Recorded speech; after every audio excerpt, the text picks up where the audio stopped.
Bonjour à tous et à toutes. Nous avons un sujet intéressant devant nous. J'ai intitulé cette conférence par Israël entre bénédiction et malédiction, archéologie à Sichem et politique au Proche-Orient. Et comme c'était assez normal dans la série de ces conférences, on ne comprend pas vraiment par le titre de quoi il va s'agir. Oui, mais n'est-ce pas, on peut aussi justifier cela parce que si on saurait déjà le contenu par le titre, on n'a pas besoin de venir. Donc, vous ne pouvez pas, par le titre, trouver ce que nous allons voir. Donc, ça sera une découverte. Et on commence en retournant dans le passé plus de 4000 ans. Voilà le moment de l'appel d'Abraham qui vivait à Ur des Chaldéens. Selon une chronologie stricte de la Bible, où on prend au sérieux chaque chiffre de la Bible sans les changer, alors la naissance d'Abraham à Ur a eu lieu 2111 avant Jésus-Christ. Abraham, selon Josué 24, était un idolâtre. Il vénérait des dieux de la nature. Mais tout d'un coup, le vrai Dieu, le Créateur, lui est apparu. Et Genèse 12 nous explique l'appel d'Abraham. Et l'Éternel avait dit à Abraham, « Va-t'en de ton pays et de ta parenté et de la maison de ton père, dans le pays que je te montrerai. Et je te ferai devenir une grande nation, et je te bénirai, et je rendrai ton nom grand, et tu seras une bénédiction. Et je bénirai ceux qui te béniront, et je maudirai ceux qui te maudiront. Et en toi seront bénies toutes les familles de la terre. » Comme vous voyez ici sur le plan, Abraham était obéissant, il sortait de la ville d'Ur, au sud de l'Irak actuel, et cela pour aller à Canaan sur le bon chemin, non pas directement par le désert, c'est un chemin de la mort, mais il est monté au long de l'Euphrate vers Haran, au sud de la Turquie actuelle, et depuis Haran, finalement, il est descendu et il est arrivé depuis le nord au pays de Canaan, qui plus tard est le pays d'Israël. Et maintenant, le premier endroit mentionné dans la parole de Dieu où Abraham s'est rendu dans le pays promis, c'était Sichem. Vous allez rencontrer maintenant l'importance de ce lieu, Sichem, dans la Bible. En Genèse 12, verset 6, nous lisons « Et Abraham passa au travers du pays jusqu'au lieu de Sichem, jusqu'aux chênes de Morée. Et le Cananéen était alors dans le pays. Et l'Éternel apparut à Abraham et dit, « Je donnerai ce pays à ta semence. » Et il bâtit là un autel à l'Éternel qui lui était apparu. Voilà, vous trouvez ici sur la carte Sichem. Et voyez, ça se trouve au nord de la Cisjordanie actuelle. L'ONU appelle cette région un territoire occupé. Mais exactement là, au nord du territoire occupé, territoire occupé à Sichem, Abraham reçoit cette promesse de l'Éternel.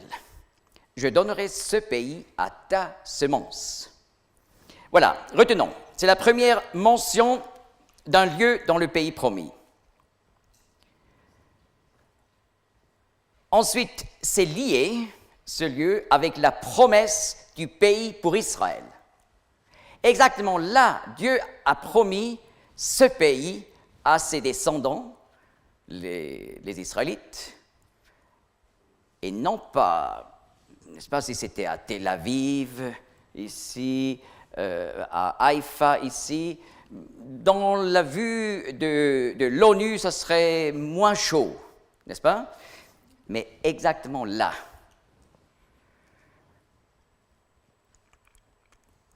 Et voilà, en ce lieu, Abraham remercie Dieu pour sa promesse en bâtissant un autel à Sichem. Nous avons lu, et il bâtit là un autel à l'Éternel qui lui était apparu. D'ailleurs, la vie d'Abraham, père d'Israël, est caractérisée par 4 autels. Et 4 étapes importantes dans sa vie sont caractérisées par les autels. Ça commence ici.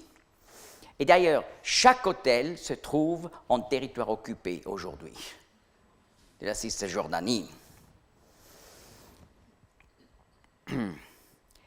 Et voilà, nous regardons maintenant les ruines de la ville de Sichem à l'époque de l'Ancien Testament, à l'intérieur de la ville moderne de Nablus et ses alentours. Vous voyez? Là, c'est un peu épargné par les maisons, mais c'est là, en plein de Nablus et ses alentours. Et voilà, on va entrer dans ce territoire d'archéologie qu'on a retrouvé seulement au XXe siècle. Et ici, vous voyez bien le mur 900 et l'emplacement du temple ou d'une région sainte datant du bronze moyen 2A, ce qui est l'époque environ 2000 jusqu'à 1750 avant Jésus-Christ. Et je vais vous montrer que c'est exactement là, cette place où Abraham avait bâti son autel, vers le chêne de Morée. Et voilà le mur 900 de l'autre côté. Alors ça c'est ce lieu saint à Sichem. Et voilà, retenons, Sichem, c'est aujourd'hui Nablus, une des plus grandes villes palestiniennes en soi-disant territoire occupé de la Cisjordanie, avec aujourd'hui environ 146 000 habitants palestiniens. Le district de Nablus est un district de plus de 200 000 habitants. Et dans ce district, on a également aujourd'hui 14 colonies israéliennes. Et vous voyez, Nablus, Sichem, entre les deux montagnes caractéristiques, comme le Garizim et Ebal. Pour aller à Sichem, ce n'est pas évident pour tout le monde. Comme touriste, si on voit clairement que vous êtes touriste, ce n'est pas un problème. Mais si vous avez une certaine apparence orthodoxe, c'est très dangereux. Ça, il faut dire. Parce que lorsque vous venez de Jérusalem, il faut monter à travers la Cisjordanie sur la route 60, jusqu'au nord, jusqu'à Nablus. Et là, il faut faire attention. Lorsqu'on dévie de la 60, vous allez entrer dans les villes et villages palestiniens. Et là, vous voyez toujours, avant d'entrer dans le village ou dans la ville, donc des affiches rouges en hébreu, arabe et anglais, expliquant "This road leads to Area A under the Palestinian Authority. The entrance for Israeli citizens is forbidden, dangerous to your lives, and is against the Israeli law." Alors, ça explique que cette route va dans une zone A, n'est-ce pas? On a divisé la Cisjordanie en zone A, B, C, avec des États différents. Et la zone A, c'est une région où les Palestiniens gouvernent complètement. Et là, il est défendu pour les Juifs, disons pour les Israéliens, d'y entrer. Mais on explique encore, c'est même dangereux pour la vie. Alors facilement, on va vous tuer. Je dis, si vous êtes israélien, pas si vous êtes touriste, n'est-ce pas? Mais c'est quand même à retenir ce fait, parce que dans les journaux, vous n'avez jamais lu quelque chose sur ce fait. Et d'ailleurs, en Israël, donc hors des territoires dits occupés, là, vous n'allez jamais rencontrer de telles affiches rouges qui met des Arabes, des Palestiniens en garde, parce que ce serait un village juif et c'est dangereux pour votre vie. Non. Vous pouvez y aller comme Arabe. Et voilà. Ici, vous voyez l'entrée vers le parc archéologique de Sichem, là, à Nablus. Mais regardez bien cette affiche.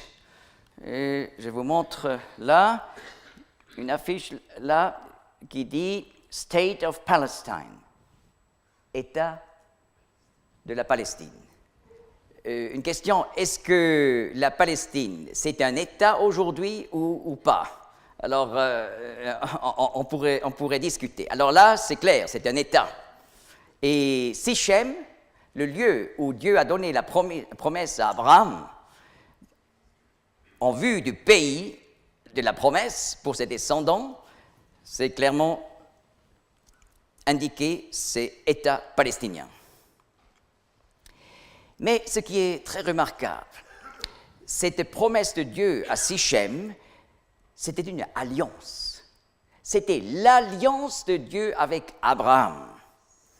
Et voilà, si vous étudiez bien la chronologie biblique, vous allez voir ce moment-là, selon la chronologie biblique, c'était 2036 avant Jésus-Christ. C'est exactement 430 ans avant l'alliance de Dieu avec Israël au Sinaï, après l'exode de l'Égypte. Et dans ce contexte, il est intéressant parce que Galates 3, verset 17, parle de l'alliance de Dieu avec Abraham et explique, cette alliance n'a pas été annulée par une autre alliance, celle du Sinaï, 430 ans plus tard. Vous voyez, cette alliance a été confirmée par l'Éternel avec Abraham à Sichem, vers le chêne de Morée, mais plus tard confirmée à Abraham plusieurs fois, ensuite à son fils Isaac et Jacob. Voilà les trois pères du peuple d'Israël. Et voyez les passages, Genèse 12 à Abraham, 13 à Abraham, chapitre 15 à Abraham, 17 à Abraham. Et également chapitre 22 à Abraham. Mais plus tard, dans le chapitre 26 à Isaac, 28 à Jacob, 35 à Jacob. Donc c'est une alliance qui à plusieurs reprises a été confirmée. Et même d'autres détails ont été ajoutés à cette alliance, qui est donc tout un paquet, vous comprenez. Cette alliance est une alliance en vue du Messie. Le Messie promis devrait venir par la ligne d'Abraham, d'Isaac et de Jacob, donc par le peuple d'Israël, et être une bénédiction pour le monde entier. Par exemple, Genèse 22, 16 à 18 le dit. Donc c'est même lié avec la prophétie de la venue de Jésus-Christ, le Sauveur du monde. En plus, c'est une alliance unilatérale. Je vais expliquer ça plus tard. Mais retenons ce terme, alliance unilatérale, non pas bilatérale.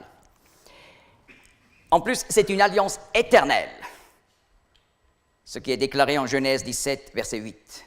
Donc une alliance qui ne sera jamais remplacée par une autre alliance. Et cette promesse du pays de Canaan pour Israël englobe tout le pays de Canaan, comme insiste Genèse 17, verset 8. Donc, tout le pays de Canaan, ça inclut donc aussi la Cisjordanie, expressément. Et ça va même encore plus loin. Genèse 15, 18 ajoute « Depuis le Nil jusqu'à l'Euphrate ». Donc, ça inclut donc même une région égyptienne avec le Sinaï. Ça inclut également la bande de Gaza. Ça inclut, bien sûr, la Cisjordanie, mais aussi le territoire contesté, comme le Golan, et des territoires du Liban et de la Syrie et de la Jordanie actuelle.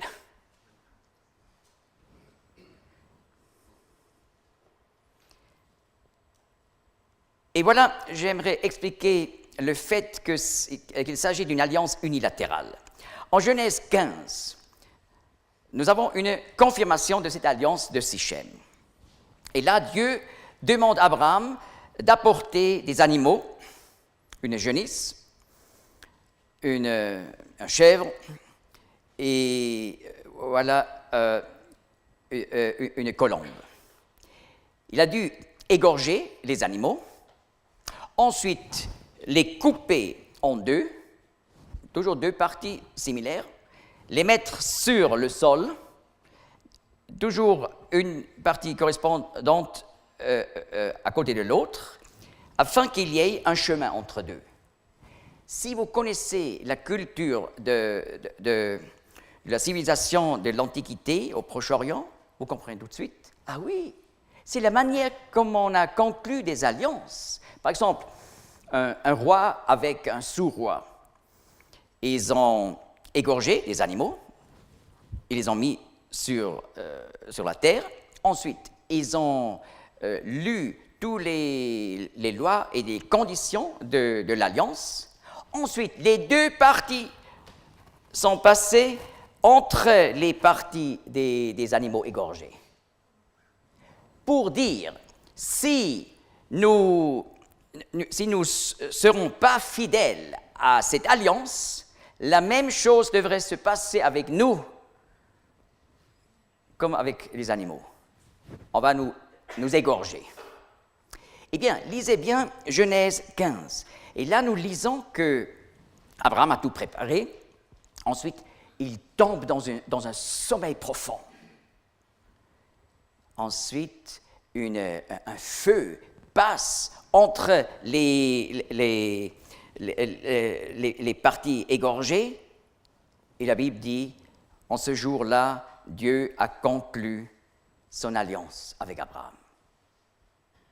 Donc, seulement Dieu a pris toute la responsabilité pour réaliser cette alliance. Et Abraham était passif. Donc, pour dire que la réalisation future de cette alliance ne dépend pas d'Abraham et de ses descendants et de leur comportement. Mais seulement, tout dépend de Dieu. Dieu prend toute la responsabilité, même la responsabilité de l'autre partie, sur soi-même. Tiens, c'est remarquable, cette présentation de Genèse 15, parce que ça nous relève même la pensée, mais est-ce que Dieu pourrait éventuellement mourir? Dieu est immortel, Dieu ne peut pas mourir, mais c'est quand même très intéressant de voir ça. Et voilà, Genèse 15, verset 18, dit même, le pays promis sera finalement, depuis le Nil. Là, il ne s'agit pas de l'expression le fleuve d'Égypte, le ruisseau d'Égypte, mais du fleuve d'Égypte. N'est-ce pas? Il y a d'autres passages qui parlent de la frontière sud d'Israël comme le Wadi, le Nahal d'Égypte. Et ça, c'est El Arish. tout près où aujourd'hui on trouve la frontière entre l'Égypte et Israël. Mais en Genèse 15, il est clairement utilisé le terme Nahar, non pas Nahal, Nahar, ce qui est le fleuve, le Nil. Donc, c'est une promesse qui se met sur la plus petite promesse dans d'autres passages.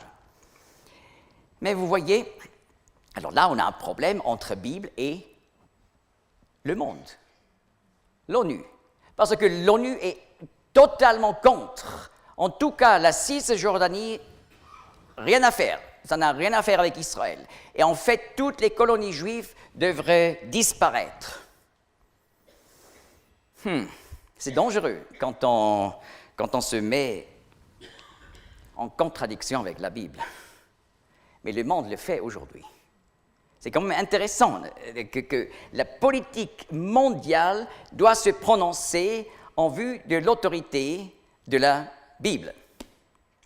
Mais à ce moment-là, il faut que je vous donne quelques éléments de l'histoire moderne des Juifs. On retourne à la Première Guerre mondiale. Vous savez, à l'époque, les Turcs, avec leur empire ottoman, ont régné sur tout le Proche-Orient. Mais pendant la Première Guerre mondiale, les Français et les Anglais ont détruit l'Empire ottoman. Complètement détruit. Et voilà, après la guerre, on a même fait disparaître l'Empire ottoman. On a créé un nouvel pays, la Turquie. Et voilà, le Proche-Orient a été changé politiquement parlé complètement. Mais là, il faut que je mentionne, pendant la Première Guerre mondiale, en 1917, Lord Balfour, représentant du gouvernement royal, édite la déclaration de Balfour. Et qu'est-ce qu'il dit? Entre autres, His Majesty's government view with favor the establishment in Palestine of a national home for the Jewish people, and will use their best endeavors to facilitate the achievement of this object. Alors, voilà une déclaration que l'Angleterre est prête à donner la Palestine aux Juifs pour y construire un État juif. Et vous savez, depuis la destruction du temple à Jérusalem, 70 après Jésus-Christ, et après la deuxième guerre des Romains contre les Juifs, 135, l'État juif était complètement détruit. Plus d'État juif. Les Juifs dispersés dans le monde entier, et tout d'un coup, 1917, les Anglais s'engagent pour un État juif en Palestine.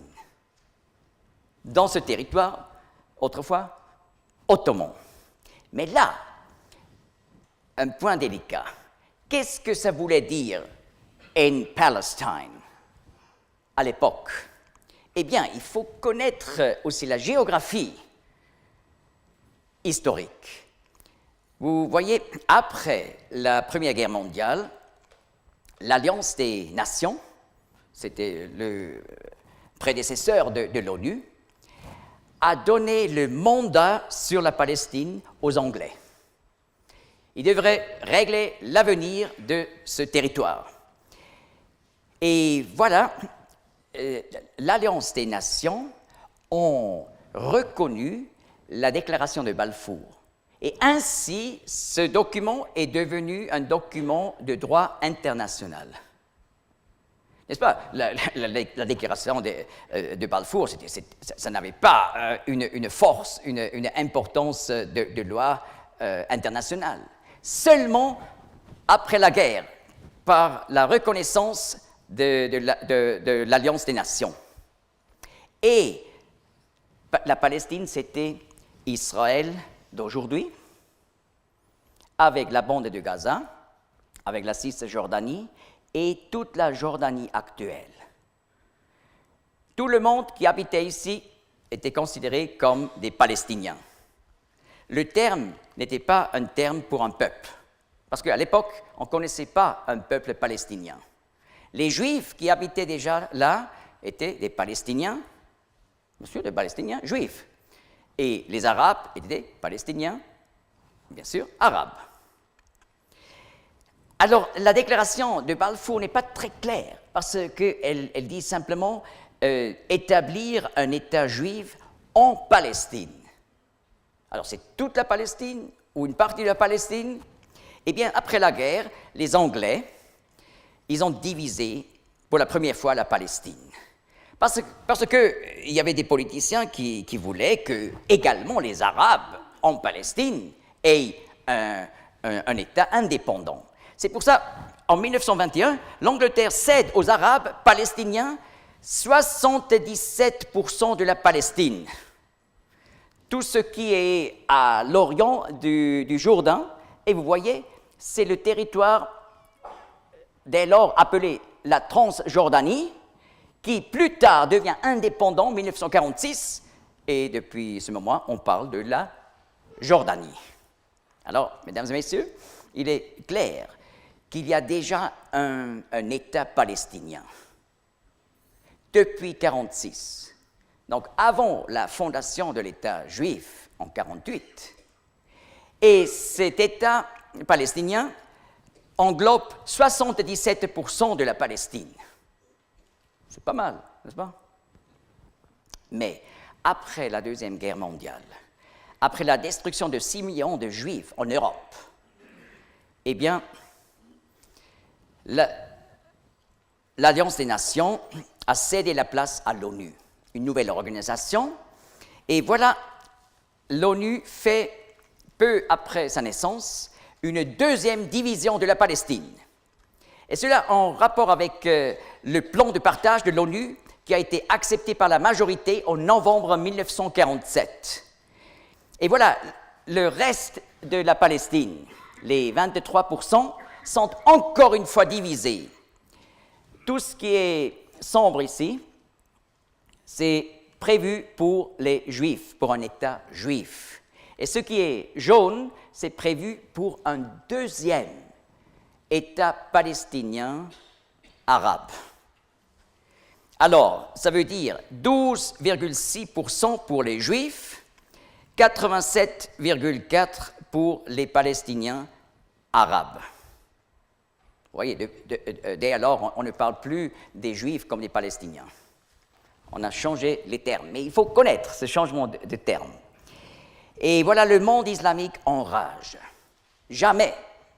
Parce qu'il y a une loi islamique formulée par Al-Mawardi au Moyen-Âge qui, sur la base du Coran, explique un territoire qui était une fois sous la loi islamique, la charia, ne doit plus jamais être régné par des non-musulmans. Donc, on ne peut pas céder 1 mètre carré aux Juifs. Les Juifs peuvent exister sous un gouvernement musulman, ok, mais ne pas gouverner soi-même. Eh bien, les Juifs ont accepté. Mais n'oubliez pas, tout le territoire là au sud de Beersheba, c'est le désert du Negev. Et voilà, 14 mai 1948, fondation de l'État d'Israël. Mais environ 9 armées arabes commencent la guerre totale dans la nuit du 14 au 15 mai. Voilà la guerre d'indépendance pour détruire complètement Israël, pour effacer les Juifs. Le jour de la fondation de l'État, la Jordanie, l'Irak, la Syrie, le Liban, l'Égypte, l'Arabie saoudite et le Yémen, avec les Palestiniens, entament une guerre d'anéantissement contre Israël. Au bout d'1 an, Israël survit et sort vainqueur avec un gain de territoire. Voilà, juillet 1949, cessez-le-feu par l'ONU. Les Juifs, c'est une conséquence de cette guerre, qui habitaient en Cisjordanie, étaient massacrés ou expulsés. Alors, le territoire de la Cisjordanie est devenu pur des Juifs. Même que le fait que des Juifs habitent là-bas remonte à 2000 ans. Et il y avait toujours, malgré la dispersion mondiale des Juifs, il y avait toujours une présence juive à travers les siècles. Ça, il faut bien savoir. La Jordanie, à l'aide de tous ces autres 8, en tout, 8 armées, je n'ai pas mentionné toutes les armées, avec les autres 8 armées, a annexé la Cisjordanie en 1950, avec Jérusalem-Est et le mont du Temple, et a divisé la ville de Jérusalem avec un mur. Cela a été contre l'ONU, parce que l'ONU voulait rendre de Jérusalem de l'Est et du mont du Temple une ville internationale. Mais la Jordanie n'était pas d'accord. Et dans la suite, l'ONU n'a pas intervenu. Et voilà, 5 au 10 juin 1967, guerre des 6 jours. Voilà la deuxième tentative d'anéantissement d'Israël. Et là, de nouveau, le psaume 83, verset 4, qui s'est déjà accompli, ce psaume prophétique en 1948, s'accomplit encore une fois. Ils ont dit, « Venez et exterminons-les de sorte qu'ils ne soient plus une nation et qu'on ne fasse plus mention du nom d'Israël. » Alors, après 6 jours, il y avait du repos sur les 3 frontières. Mais les résultats de cette guerre étaient néfastes pour les Arabes. Israël a fait la conquête de la péninsule du Sinaï, territoire de l'Égypte.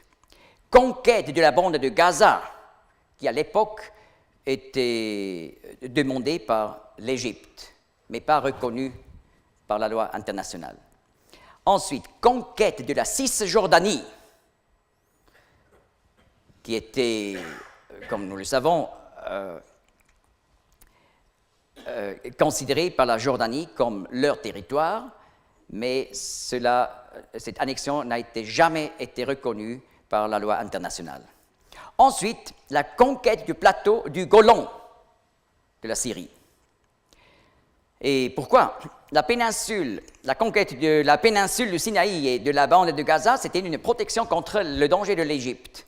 Le plateau du Golan était une protection contre la Syrie et la conquête de la Cisjordanie était une protection contre le danger de la Jordanie et de l'Irak. Bien sûr. Alors, comme ça, vous comprenez pourquoi en 1967, Israël a fait la conquête de la Cisjordanie. Et depuis, n'est plus jamais complètement parti. Alors, nous avons, après cette parenthèse historique, de l'histoire juive récente, nous retournons à la vieille histoire. On a vu cette alliance unilatérale entre Dieu et Abraham, mais plus tard, n'est-ce pas, après Abraham, après Isaac, avec Jacob, à cause d'une grande famine au Proche-Orient, Jacob, avec sa grande famille, une famille d'environ 70 personnes, doit prendre refuge en Égypte. Et les Égyptiens reçoivent cette grande famille à bras ouverts, et ils reçoivent même le meilleur territoire en Égypte pour leurs troupeaux. Et cette grande famille reste 215 ans, selon la chronologie stricte, et devient ainsi une nation. D'ailleurs, je pourrais vous faire le calcul mathématique sur la base de la statistique du développement de la population. Et effectivement, si on utilise un croissement qu'on trouve entre les plus hauts placés du XXe siècle, en 215 ans, vous allez recevoir une grande nation. de plus d'un million ou de 2 millions. Et effectivement, la Bible nous dit en Exode 12 que les Israélites étaient excessivement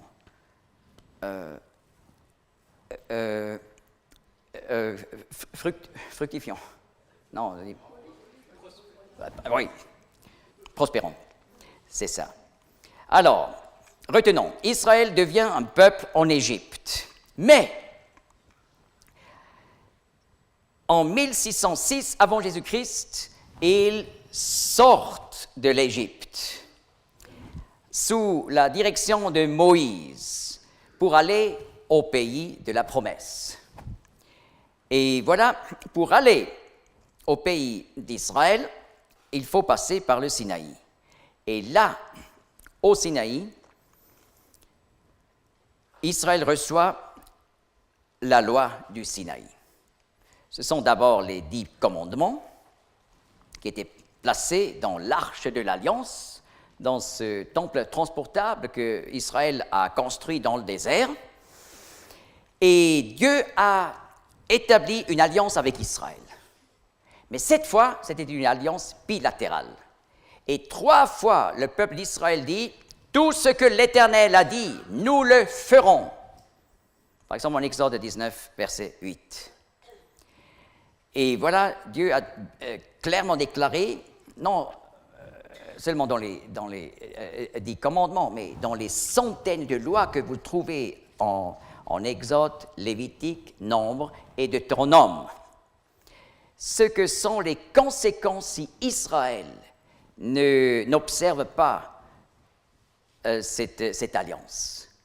Et voilà, la Torah, la loi du Sinaï, liée avec cette alliance du Sinaï, est très claire sur un destin néfaste pour Israël au cas où ils n'obéissent pas à l'alliance. Mais ils ont clairement dit, tout ce que l'Éternel a dit, nous le ferons.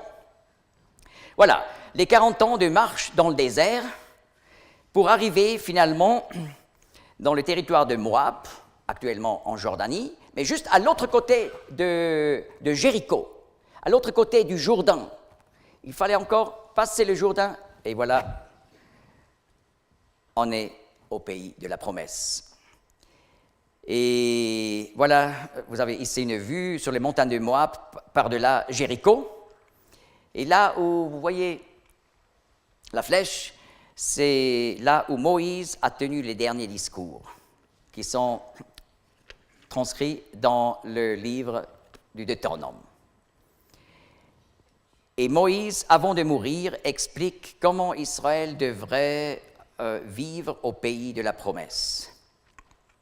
Entre autres, en Deutéronome 27, il dit « Vous devez aller au pays, ensuite vous rendre vers le Garizim et le Ébal, et là vous devrez déclarer la bénédiction pour Israël s'ils obéissent à l'alliance, et la malédiction s'ils n'obéissent pas. » Alors, Israël, sous la direction maintenant de Josué, entre au pays de la promesse. D'abord, voilà la conquête de Jéricho. Vous trouvez ici les murs de la bronze moyenne 2B.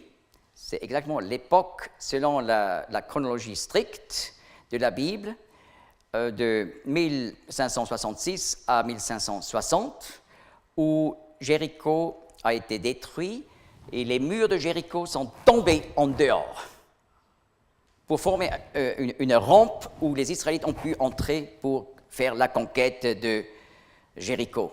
Vous voyez ici donc les murs tout en bas de Jéricho, mais ici le mur en briques d'argile qui a écroulé.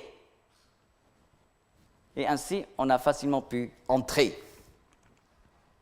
Voilà, Israël, une étape par l'autre, fait la conquête du pays, et finalement, il se rend à Sichem. Et voilà, 6 tribus sur Ébal prononcent la malédiction sur Israël. 6 tribus sur Garizim la bénédiction, selon ce que Moïse avait dit en Deutéronome 27. Et vous pouvez lire comme ça a été accompli en Josué 8, 30 à 35, après Jéricho et Haï. Et voilà encore un détail intéressant. Ébal, c'est une montagne de 940 mètres. Et Garizim, 881. Alors, la montagne de la malédiction est plus haute. Parce que la malédiction sera plus importante pour Israël. Parce que Dieu savait qu'Israël ne va pas observer l'alliance. Et lisons par exemple en Deutéronome 27, verset 26, « Maudit qui n'accomplit pas les paroles de cette loi en les pratiquant. » Et tout le peuple dira « Amen » Et ici, entre Ébal et Garizim, le peuple était rassemblé pour dire « Amen ». Ainsi soit-il. Et parmi les commandements de l'Alliance du Sinaï, il faut mentionner particulièrement Deutéronome 18, 19. Parce que là, Moïse annonce le Messie comme le grand prophète. Et nous lisons, « Et il arrivera que l'homme qui n'écoutera pas mes paroles, dit l'Éternel, qu'il dira en mon nom, je lui redemanderai. » Donc, ça veut dire, si quelqu'un, le jour où le Messie va arriver en Israël, n'écoute pas la voix du Messie, n'obéit pas au Messie, alors Dieu demandera en exerçant le jugement sur cette personne. Encore un détail intéressant de Deutéronome 27. En plus, Moïse avait expliqué, il vous faut construire un autel de sacrifice sur le mont Ébal. Tiens, sur la montagne de la malédiction, un autel. Non pas sur Garizim, la montagne de la bénédiction, où il y a d'ailleurs presque une trentaine de sources d'eau. C'est vraiment, Garizim, c'est encore aujourd'hui, c'est une montagne de bénédiction, en contraste avec Ébal à l'autre côté. Mais là, il y a un autel qui, dans les dernières années, a été retrouvé. N'est-ce pas? Un autel avec des sacrifices qui meurent à la place du pécheur, selon l'enseignement de l'Ancien Testament. Ça nous rappelle que Dieu pourrait un jour enlever la malédiction de la loi, mais seulement par la mort d'un victime. Et Ésaïe 53, dans l'Ancien Testament, dit que le Messie, lorsqu'il viendra, il va mourir comme un sacrifice pour nos péchés. Et les anciens rabbins, même dans le Talmud, ont expliqué que Ésaïe 53 parle du Messie. Eh bien, Israël a tout fait selon ses instructions. Le tabernacle, le temple transportable, ils ont placé à Shiloh, aussi en Cisjordanie, mais un peu au sud de Sichem. Voilà, on vient de retrouver l'emplacement authentique entre ces murs du tabernacle autrefois. Et là, pour des centaines d'années, c'était le centre du culte d'Israël, n'est-ce pas, avant le temple de Salomon à Jérusalem, ici à Shiloh. Et d'ailleurs, l'espace entre ces deux murs correspond exactement pour mettre le tabernacle sur ce terrain. Mais les Israélites ont également conquis Sichem. Et on trouve dans les fouilles de Sichem les traces d'une destruction de Sichem vers environ 1550 avant Jésus-Christ. Ce qui correspond exactement avec la chronologie stricte de la Bible. C'est remarquable, n'est-ce pas? Et à la fin, Josué, après toute la conquête du pays, pendant la vie de Josué, il a rassemblé tout le peuple à Sichem. Et là, Josué a encore une fois expliqué, je veux confirmer l'alliance du Sinaï avec vous. Et cette nouvelle génération, qui n'était plus la génération de l'Exode, n'est-ce pas? Elle devrait encore une fois se décider pour être fidèle à cette alliance. Et à la fin de son discours, en Josué 24, nous lisons « Et Josué écrivit ces paroles dans le livre de la loi de Dieu. Et il prit une grande pierre et la dressa là sous le chêne, ou plutôt térébinthe, qui était auprès du sanctuaire de l'Éternel. Et Josué dit à tout le peuple, « Voici, cette pierre sera témoin contre nous, car elle a entendu toutes les paroles de l'Éternel qui nous a dites, et elle sera témoin contre vous de peur que vous ne reniez votre Dieu. » Alors, il met donc comme témoin une pierre, là, vers la place où Abraham, autrefois, avait bâti son autel, pour remercier l'alliance de la grâce. Et là, il confirme l'alliance de la responsabilité par cette pierre. Et dans les fouilles à Sichem, on a trouvé cette pierre, exactement dans les couches de 1550 avant Jésus-Christ. Et justement, vers la place où il y avait le sanctuaire d'Abraham, et le texte biblique le dit, sous le térébinthe qui était auprès du sanctuaire de l'Éternel. Mais c'est quoi le sanctuaire de l'Éternel? Ce n'est pas le tabernacle, parce que le tabernacle était à Shiloh, et ici nous sommes à Sichem. C'est le sanctuaire d'Abraham et de son autel. Et là, Josué a placé cette pierre qu'on vient de trouver au XXe siècle. Alors, vous voyez là la pierre. Et ici, c'est la place du sanctuaire d'Abraham.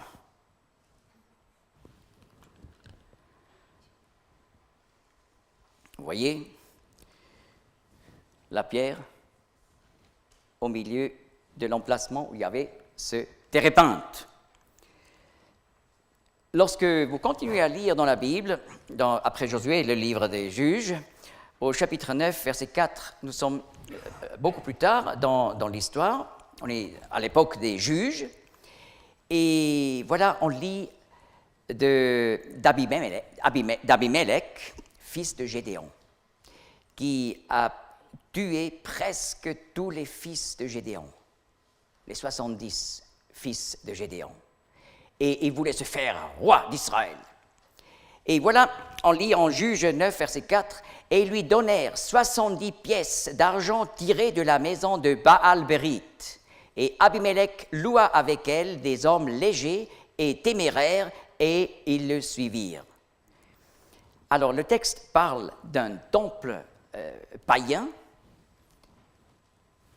dans cet endroit, à Sichem, où on a tiré 70 pièces d'argent pour payer l'assassin des fils du juge Gédéon.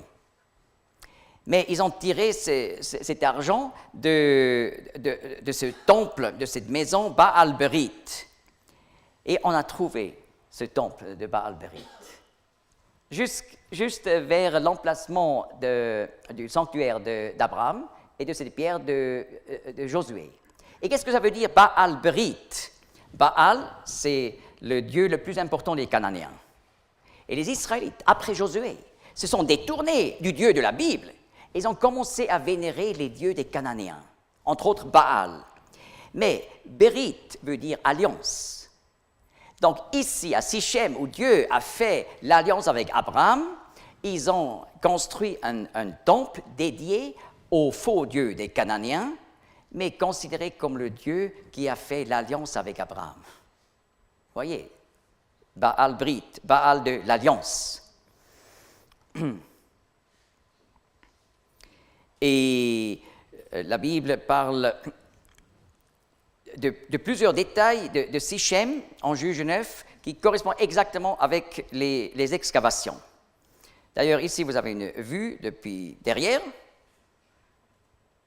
de ce temple. Et maintenant, pour mieux comprendre toute l'histoire, entre deux, un petit résumé, une vue générale. On a vu 2036, Abraham entre à Canaan. Dieu fait l'alliance avec lui, à Sichem. 430 ans plus tard, l'exode des Israélites. Ensuite, l'alliance au Sinaï et 40 ans de marche dans le désert.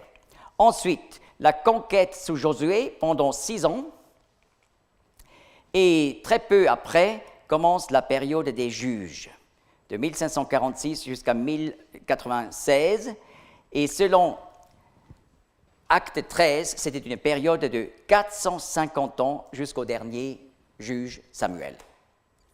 Et ensuite, c'est l'époque de la monarchie. Saül, 40 ans. David, 40 ans. Et Salomon, 40 ans. Mais après Salomon, il y a une division d'Israël en 2 nations. Et cela parce que Salomon, à la fin de sa vie, s'est détourné de l'Éternel. Et il a rejeté en fait l'alliance de Dieu. Et comme conséquence, Israël a été divisé en 2. Voilà, le royaume du Nord, les 10 tribus, appelées dès alors Israël. En contraste avec le royaume du Sud, des 2 tribus, Juda et Benjamin, appelées dès alors Juda. Et voilà, au sud, les descendants du roi David ont continué à régner. Mais au nord, le premier roi, c'était Jéroboam I. Et où est-ce qu'il a bâti son palais? À Sichem. N'est-ce pas? Il savait quelle ville au nord est la plus importante? C'est Sichem. Alors, ce royaume commence là, à Sichem, et vous voyez ici la dynastie de tous ces rois au nord, jusqu'à Osée, vers 722 avant Jésus-Christ, où les Assyriens ont détruit complètement ce royaume. Mais tous ces rois étaient des rois éloignés de l'Éternel, le Dieu de la Bible. Et déjà, Jéroboam, le premier, a construit le haut lieu à Dan, où il a placé un veau d'or. Et Israël a adoré ce veau d'or. À Dan et un autre à Bethel. Et d'ailleurs, on a retrouvé ce lieu du veau d'or à Dan. C'est authentique. Alors, la malédiction de la loi est tombée sur les 10 tribus. Et vous voyez, vers 722 avant Jésus-Christ, les Assyriens de l'Irak du Nord actuel sont venus pour déporter les 10 tribus en Irak. Et là, la malédiction exprimée par Moïse en Deutéronome 28-25, dans son dernier discours, s'est accomplie. L'Éternel fera que tu seras battu devant tes ennemis, et tu seras chassé ça et là dans tous les royaumes de la terre. Et depuis, les traces sont perdues de la plus grande partie des 10 tribus. Mais les Assyriens ont bien réfléchi. Si on fait la déportation, il faut amener d'autres gens dans cette région, dépeuplée. Et voilà, 2 Rois 17 nous expliquent comme ils ont amené des autres peuples pour les déporter aussi. Donc des peuples soumis par les Assyriens, et ils sont venus habiter dans le territoire des 10 tribus, et aussi à Sichem. Et là, ils se sont mélangés avec la classe basse des 10 tribus qui n'étaient pas déportées. Et cela a formé un nouveau peuple, les Samaritains. Je fais maintenant une rupture musicale pour que vous soyez après de nouveau réveillés pour la fin.